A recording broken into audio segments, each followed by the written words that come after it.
ये जो भी अभ्यर्थी सफल हुए हैं उनको कहा जा रहा है कि 35 लाख रुपए जो भी सफल हुए 35-40 लाख रुपए दे करके सफल हुए, इसको कैसे देख रहे हैं? सर इसको हम लोग अपने लिए एक गाली के समान देख रहे हैं। ये एग्जाम निकाले हम लोग सब लोग हैं, है ना। आप किसी व्यक्ति विशेष को बोल नहीं रहे कि 35 लाख वाला है, आप सामूहिक रूप से बोल रहे कि 35 लाख रुपए वाले लोग हैं। हम लोग कहीं पे भी चल रहे हैं, तो अगर आज ये कंडीशन आ गई है कि हम कहीं पे ये बता नहीं पा रहे कि हमारा डिग्री हो चुका है, और जो डिस्क्वालीफाइड है वो किसी और एग्जाम में लगी भैया, और कुछ और देखिए। अब एक एग्जाम में चक्कर कब तक रहिएगा, और अगर इसका रिजल्ट नहीं हटता है तो और जो एग्जाम होगा फील्ड ऑफिसर हो गया, दरोगा हो गया, तो हम लोग वहाँ पे आएंगे। फिर अब पढ़ते रह जाइएगा, फिर आप फिर से बोलिए नहीं हुआ नहीं हुआ।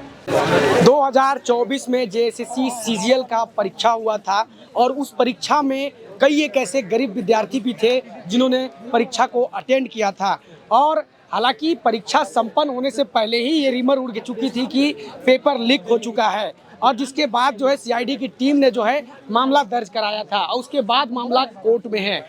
रिजल्ट आ चुका था, उस बीच जो है कोर्ट ने उस पर स्टे लगा दिया, और जब तक मामला जो है पूरी तरीके से जांच नहीं होता है, जांच में जो है कुछ जानकारी नहीं निकल के आती है कि वाकई में जो है ये पेपर लीक हुआ था या नहीं हुआ था। इसको लेकर के हाई कोर्ट में भी जो है सुनवाई हुई थी, उस सुनवाई में सरकार पक्ष की ओर से भी जो है पक्ष रखा गया था, और जो सीआईडी की टीम है उनको खास निर्देश दिया गया था कि जल्द से जल्द जो है आप इसका जो है जांच करके मामला निपटारा करिए। तमाम जो जेएसएससी सीजीएल के जो है अभ्यर्थी हैं, बहुत जल्द ये लोग जो है अधिकारी भी बनेंगे और बहुत जल्द कोर्ट का फैसला भी आने का उम्मीद ये लगा रहे हैं। क्या कुछ कहना चाहिएगा? मामला अभी तक पेंडिंग है हाईकोर्ट में। पेंडिंग है, लेकिन हाईकोर्ट से हम लोगों को बहुत अच्छी उम्मीदें हैं कि हाईकोर्ट जल्द से जल्द हमारे पक्ष में निर्णय देगी और हमें ज्वाइनिंग करने का पूरा मौका मिलेगा। हम लोग बहुत जल्द ज्वाइन करेंगे। बिल्कुल बिल्कुल, क्योंकि हम लोग यहाँ पे जितने भी स्टूडेंट अभी आपको दिखाई दे रहे हैं सारे के सारे जेन्युइन स्टूडेंट हैं, और इसमें कोई भी किंतु परंतु वाली सवाल नहीं है। आप पर्टिकुलरली किसी भी स्टूडेंट के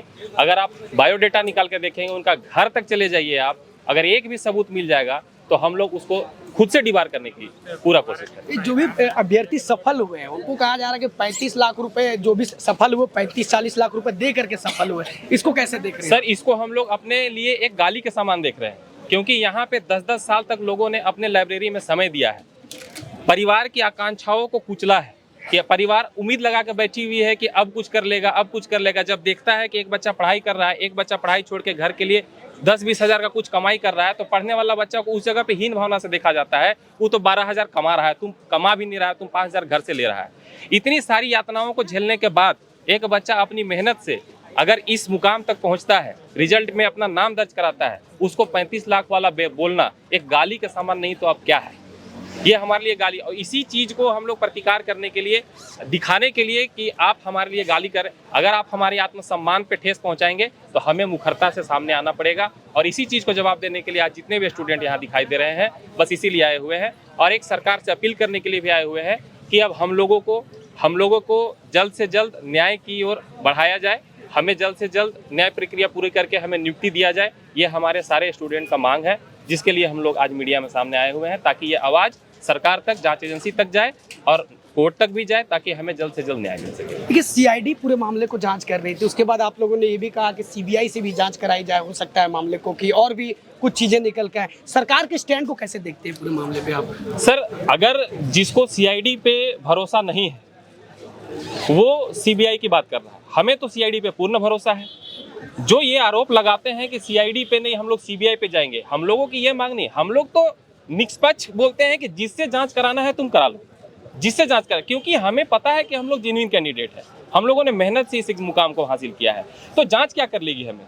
जांच आप वर्ल्ड के बेस्ट रिसर्च एजेंसी से आप करा लीजिए, हम लोग उससे भी, लेकिन इन सारे प्रोसेस में एक समय जाएगा और उस समय के लिए हम लोग तत्पर नहीं है, क्योंकि हम लोगों में से बहुत सारे ऐसे हैं जिनकी एज काफ़ी ज़्यादा हो चुकी है, जो अब आगे के एग्जाम देने के लायक नहीं है। अगर इस तरह से जांच प्रक्रिया में, एक जांच प्रक्रिया में से दूसरी जांच प्रक्रिया में आप लटकाते रहेंगे तो मामला कई सालों तक लटका रह जाएगा। उसके भरोसे बच्चे क्या करेंगे? उनकी उम्र सीमा निकल जाएगी, कोई एग्जाम देने के लायक नहीं रह जाएंगे। और ये जो बात कहते हैं वो लोग को हम ये कहना चाहता हूँ कि अगर आपको सीआईडी में जाँच भरोसा नहीं है तो आप ऐसा कैसे लालचन डायरेक्टली लगा सकते हैं? सीआईडी ने इतने सारे काम किया है, इतने सारे जांच निकाल के लोग सरकार को दिया, कोर्ट के सामने प्रस्तुत किया है, क्या वो सारे जांच गलत थे? यानी आपको किसी पे भरोसा ही नहीं। जब आप कोर्ट का समय आता है, कोर्ट में थोड़ी सी भी मामला आपके अगेंस्ट जाता है तो आप कहते हैं कि हम सुप्रीम कोर्ट चले जाएंगे, सुप्रीम कोर्ट के वकील को लाएंगे। भैया आपको विश्वास है किस पे, आपको भरोसा है किस पे? यहाँ की जांच एजेंसी पे भरोसा नहीं है। एक बार जांच एजेंसी शुरू होती है तो बोलती है हमारी जीत हो गई, जांच शुरू हो गई। जब जांच प्रक्रिया पूरी होती है, बहुत सारे जांच में ये सबूत बताए जाते हैं कि कोई ऐसा पुख्ता सबूत नहीं है जिसमें पेपर लीक का मामला होता है, तो आप कहते हैं कि नहीं ये लोग सरकार के आदमी हैं, हमें विश्वास नहीं है। तो विश्वास है किस पे आपकी तो हाई कोर्ट से डिसीजन में कुछ ऐसा बात आता है तो आप बोलते हैं आप लोग सुप्रीम कोर्ट जाएंगे। तो हम उन लोगों से कहना चाहते हैं कि आप लोगों में किसी को विश्वास, हमें सभी जांच एजेंसियों में विश्वास है, हमें हाई कोर्ट के निर्णय पर विश्वास है। बस मांग यही है कि जांच प्रक्रिया पूरी हो, जल्द से जल्द पूरी हो, निर्णय जल्द आए, हमारे पक्ष में आए और हमें जल्द से जल्द नियुक्ति मिले। बताइए क्या कुछ कहना चाहिएगा, मामला अभी तक लंबित है हाईकोर्ट में? जी, मामला अभी तक लंबित है हाईकोर्ट पे, इसकी प्रक्रिया की पूरी चल रही है। हाईकोर्ट का डिसीजन अभी आना बाकी है। 7 मई को नेक्स्ट हियरिंग का डेट मिला है और जांच जो है, जांच की भी प्रक्रिया जारी है। तो आज हमारा यहाँ पे जो जमा होने का मुख्य कारण है कि हमें अपना आत्मसम्मान बचाना। अगर आप कहीं पे चल रहे हैं, ये एग्ज़ाम निकाले हम लोग, सब लोग हैं, है ना। आप किसी व्यक्ति विशेष पे बोल नहीं रहे कि 35 लाख वाला है, आप सामूहिक रूप से बोल रहे कि ये 35 लाख रुपए वाले लोग हैं। हम लोग कहीं पे भी चल रहे हैं, तो अगर आज ये कंडीशन आ गई है कि हम कहीं पे ये बता नहीं पा रहे कि हमारा डीवी हो चुका है, क्योंकि लोग हमको कुछ नजर देख रहे हैं, इन भावनाओं से देख रहे हैं कि अरे ये तो पैसा दे करके आया होगा तब इसका रिजल्ट हुआ। लेकिन आप मेरे एकेडमिक स्थिति को भी तो देखिए कि क्या मैं ये पहला एग्जाम निकाल के आया हूँ, क्या ये मेरा पहला एग्जाम निकला है। आप विगत जो भी झारखंड में जो भी एग्जाम होंगे या सेंटर के जो भी एग्जाम होंगे, मैं अभी यहाँ तक इसलिए हूँ क्योंकि मैं बहुत जगह से छड़ता आया हूँ। आप अगर देखेंगे झारखंड दरोगा की परीक्षा, तो मैं पीटी मेंस निकाला, उसके बाद मैं जो उसका रनिंग प्रोसीजर था उसमें मैं छड़ गया। उसके बाद फिर मैं झारखंड ये सेंट्रल CHSL निकाला, MTS निकाला, अभी मैं JPSC का मेंस लिखा हूँ, CDPO मेंस लिखा हूँ, और भी बहुत सारे विभिन्न ऐसे परीक्षाएं हैं रेलवे की जिसका पेंडिंग है, रिजल्ट आना बाकी है। तो आप अगर मेरे एकेडमिक स्थिति को उठा करके देखते हैं तो आपको जानना पड़ेगा कि मेरा एकेडमिक स्थिति क्या था। उसके बाद आप मुझसे ये बोल सकते हैं कि हाँ आप 35 लाख वाले हैं, ठीक है। और अगर आप मुझसे ये रख रहे तो आपको ये मतलब जो आप निराधार आप लगा रहे हैं मेरे ऊपर एलिगेशन, अरे तो फिर आप नाम लेकर के लगाए कि हाँ भाई ये लड़का जो था ये 35 लाख वाला है। आप सामूहिक रूप से लगाएंगे तो अपने आत्मसम्मान को बचाने के लिए हम लोग को यहाँ पे आज आना पड़ा है, ठीक है। और दूसरी भी जहाँ की प्रक्रिया की बात है, तो इस प्रक्रिया में हम लोग पूर्ण रूप से सरकार के साथ है। सरकार जिस भी जांच एजेंसी के साथ जांच करवा रही है, CID ने अपने SIT टीम का गठन किया, उनसे जांच चल रही है।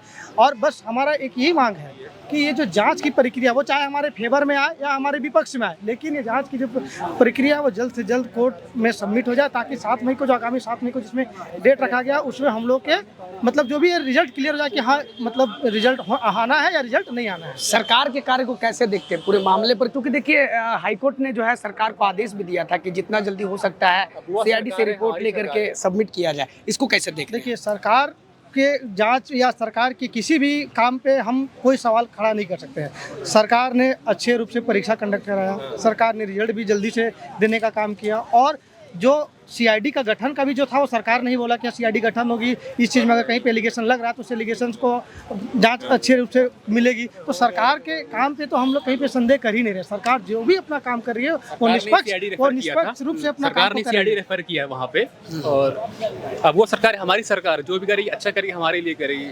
और उम्मीद है मतलब अब वह सरकार से जी, 2 बार एग्जाम हो चुका है CGL का, अब तीसरी बार नहीं होने जा रहा है। और जो डिस्क्वालीफाइड है वो किसी और एग्जाम में लगी है भैया, और कुछ और देखिए। अब एक एग्जाम के चक्कर आप कब तक रहिएगा, और अगर इसका रिजल्ट नहीं हटता है तो और जो एग्जाम होगा, फील्ड ऑफिसर हो गया, दरोगा हो गया, तो हम लोग वहाँ पे आएंगे। फिर अब पढ़ते रह जाइएगा, फिर आप फिर से बोलिए नहीं हुआ, CID है, ये है, वो है। कोर्ट कचहरी में अपना कुल मिला जुला के कहना चाह रहे हैं कि पढ़ाई करिए, पढ़ाई करिए, विरोध मत करिए। तो आपने सुना कि तमाम अभ्यर्थियों को आपने सुना कि इनकी मांगे यही है कि हाईकोर्ट अपना स्टैंड जल्द से जल्द ले, ताकि इनकी नियुक्ति की प्रक्रिया पूरी हो सके। अपने सहयोगी पीयूष जी के साथ ग्लोबल मीडिया अपडेट, रांची।